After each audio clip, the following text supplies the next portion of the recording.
Good morning fourth years. जैसे कि last class में हमने डिस्कस किया था, रिसर्च डिज़ाइन दो तरह की होती है, क्वालिटेटिव रिसर्च डिज़ाइन और क्वांटिटेटिव रिसर्च डिज़ाइन।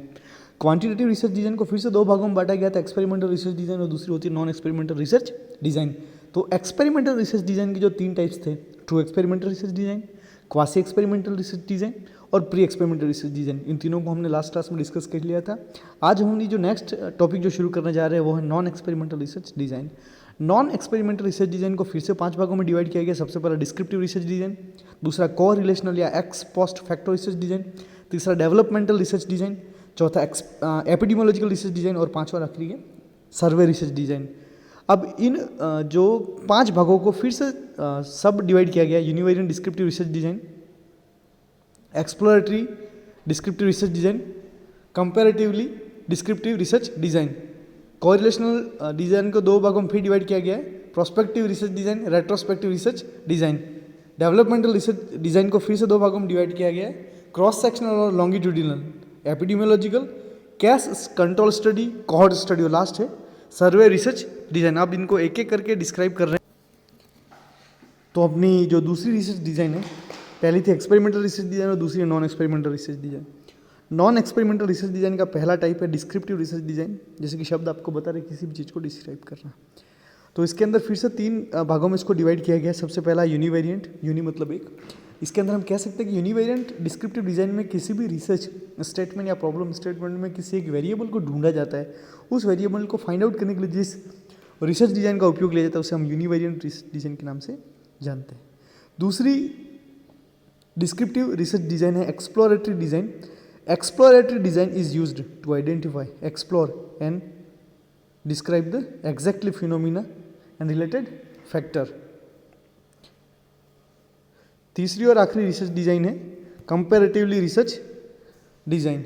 अब कंपैरेटिव रिसर्च डिज़ाइन के अंदर किन्हीं 2 ग्रुप के बीच में या उसका नॉलेज लेवल हो, परसेप्शन हो, एटीट्यूड हो या एट्रीब्यूट हो, उन दोनों को डिस्क्राइब किया जाता है।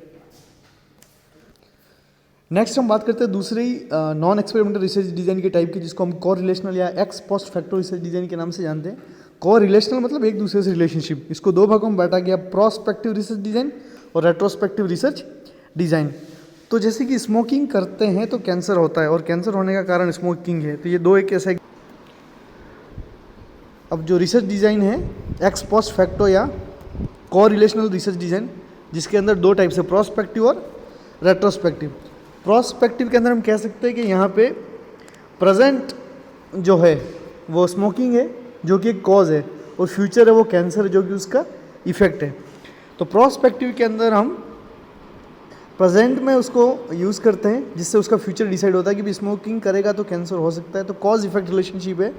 वेयर जो रेट्रोस्पेक्टिव रिसर्च डिज़ाइन है उसके अंदर जब कोई पेशेंट हेड इंजरी वाला आईसीयू के अंदर एडमिट होता है तो उसे पूछा जाता है कि ये कोई ड्रग अब्यूज़ करता है या अल्कोहल कंज्यूम करता है या नहीं करता है, तब प्रेजेंट देख करके उसके पास्ट की हिस्ट्री को कलेक्ट किया जाता है। तो इस तरह की रिसर्च डिज़ाइन को हम रेट्रोस्पेक्टिव रिसर्च डिज़ाइन के नाम से जानते हैं। नेक्स्ट रिसर्च डिज़ाइन है जिसको हम डेवलपमेंटल रिसर्च डिज़ाइन के नाम से जानते हैं। डेवलपमेंटल रिसर्च डिज़ाइन 3 भागों में बांटी गई है, 2 भागों में, क्रॉस स्ट्रक्चरल रिसर्च डिज़ाइन और longitudinal research design. Developmental research design के अंदर 2 टाइप है, क्रॉस सेक्शनल और लॉन्गिट्यूडिनल। क्रॉस सेक्शनल का मतलब होता है कि जब एक ही समय में डाटा कलेक्ट करते हैं, जैसे कि अभी कोरोना चल रहा है तो कोरोना के डाटा कोरोना के टाइम में ही कलेक्ट होते हैं। इस तरह के रिसर्च डिज़ाइन को हम क्रॉस सेक्शनल रिसर्च डिज़ाइन कहते हैं। जैसे कि कंपैरेटिवली कितने पेशेंट इंडिया के अंदर टीबी के, कितने पेशेंट एड्स के हैं, ये जो टाइम पीरियड या लंबे समय तक हम डाटा कलेक्ट कर सकते हैं। तो ये 2 तरह की डिज़ाइन हुई, क्रॉस सेक्शनल रिसर्च डिज़ाइन और दूसरी हुई लॉन्गिट्यूडिनल रिसर्च। और नेक्स्ट जो अपना है वो एपिडेमियोलॉजिकल रिसर्च डिज़ाइन है।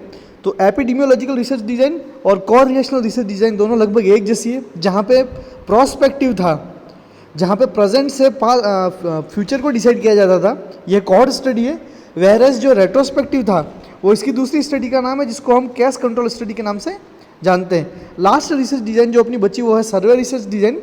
सर्वे रिसर्च डिज़ाइन को इसमें फिर से डिवाइड किया गया 2 अलग अलग कैटेगरी के अंदर, कि depending on the nature of phenomena और दूसरा है based on the method of data collection.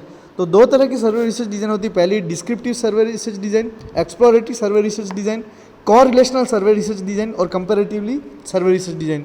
और मेथड या डाटा कलेक्शन की बात करें तो रिटर्न सर्वे, ऑरल सर्वे और इलेक्ट्रॉनिक सर्वे। उम्मीद करता हूँ दोनों टाइप्स क्वांटिटेटिव रिसर्च डिज़ाइन के true experimental research design, quasi experimental research design, pre experimental research design समझ में आई होंगी। और दूसरी नॉन एक्सपेरिमेंटल रिसर्च डिज़ाइन के अंदर 5 और टाइप, डिस्क्रिप्टिव, डेवलपमेंटल, एपिडेमियोलॉजिकल, सर्वे, ये आपको समझ में आती है। Thank you.